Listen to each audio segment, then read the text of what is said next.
All right, in today's kettle, Wendy Williams is feeling the heat from fans and former contestants of RuPaul's Drag Race.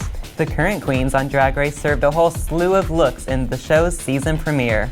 And Troye Sivan will become the youngest recipient of GLAAD's Stephen F. Kolzak Award. I'm Rachel with music, Chris with politics, Phoebe with fashion, and Spencer with gossip. And welcome to the tea.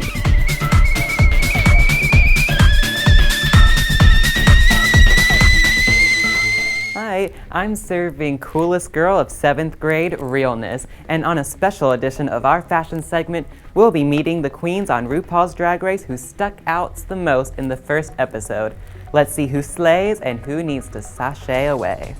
When the challenge was to create an outfit inspired by your hometown, Georgia native Nina Bonita Brown dared us to take a bite of her fruit, presenting a paper peach that she effortlessly fused with matching makeup to present to us her truly unique style. And when it came time to showcase outfits inspired by guest judge Lady Gaga, Charlie Hides recreated Mother Monster's iconic Brit Awards look, complete with the lace mask and wig. I think we can say Gaga was impressed and my wig was gone. While some queens surprised us in the best way possible, a few managed to shock us for all the wrong reasons. Kimora Black thought that putting her paws up was the only way to channel Gaga, but she did nothing exciting. She was just her regular self with her paws up. The challenge was to be Gaga, not a fan. And Eureka was trying to go with comedy for her Tennessee-inspired outfits. And while it may have been funny, it was still a fail. This challenge called for high fashion, but it was a low for me. And as always, keep it classy. Next up is music. Let's start with the top 10 rundown for the week. Making its way into the top 10, it's I Spy from Kyle with Lil Yachty. You know, I spy with my little eye, a girly I can get cause she don't get too many likes. Just ahead at number 9, it's Paris by the Chainsmokers.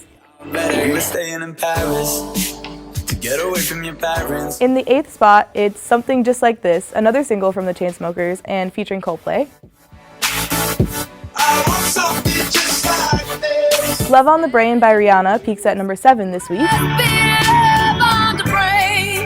Kodak Black's Tunnel Vision remains at number 6. I Feel It Coming by The Weeknd and Daft Punk jumps onto the charts, coming in at number 5. At number 4, once again, it's I Don't Want to Live Forever from Zayn and Taylor Swift. Bad and Bougie by Migos featuring Lil Uzi Vert takes a small drop to number 3. I'm young and rich and plus I'm bougie. I'm not stupid, so I keep the Uzi. That's What I Like by Bruno Mars takes their place at number 2. Anything you want, just to put a smile on it. And still holding on to the top spot, it's Shape of You by Ed Sheeran. I'm in love with the shape of you. We push and pull like a magnet do. And our Golden Note story of the week, out musician Troye Sivan will become the youngest recipient of GLAAD's Stephen F. Kolzak Award for his work in the queer community. It's amazing to see not only how successful he's become, but what he's doing for our community. That's all for music. Let's go over to Chris with The Boiling Point. Before any good pot of tea is ready, there's a little steam. Here's what's been gathering steam lately as we reach the boiling point.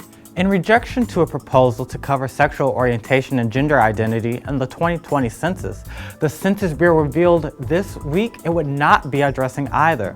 North Carolina legislators made a pitiful attempt to repeal the anti-trans HB 2, but the new law passed actually prohibits regulatory bodies from improving trans access and bans cities from passing non-discrimination ordinances. Despite the trouble facing queer people, we're willing to be open with ourselves. A new poll from GLAAD shows almost a quarter of millennials identify now as some form of LGBTQ.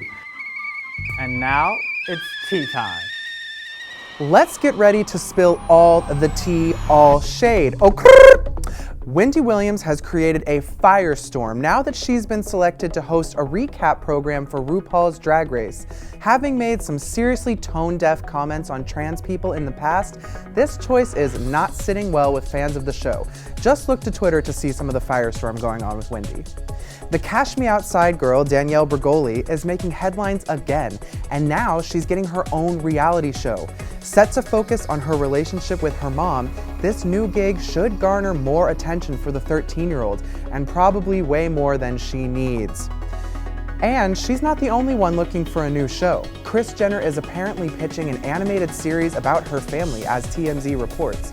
The show would focus on the entire clan, except Caitlyn, interestingly. It looks like we will never have enough of that family. There you go, now you know. Well, we've emptied our pots for today. For more news stories and pop culture updates, check out Emertainmentmonthly.com. Don't forget to share and like this video and subscribe to Emertainment Monthly below on YouTube. And that's the tea.